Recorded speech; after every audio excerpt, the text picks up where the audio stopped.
నేను చెబుతాను, మీరు అనండి. అన్న తర్వాత ఈ శ్లోకం గొప్పతనం చెబుతాను.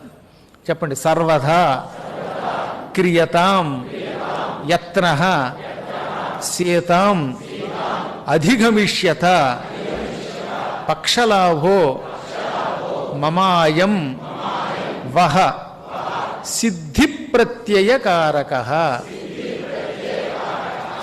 ముందు దీని అర్థం తెలుసుకుందాం.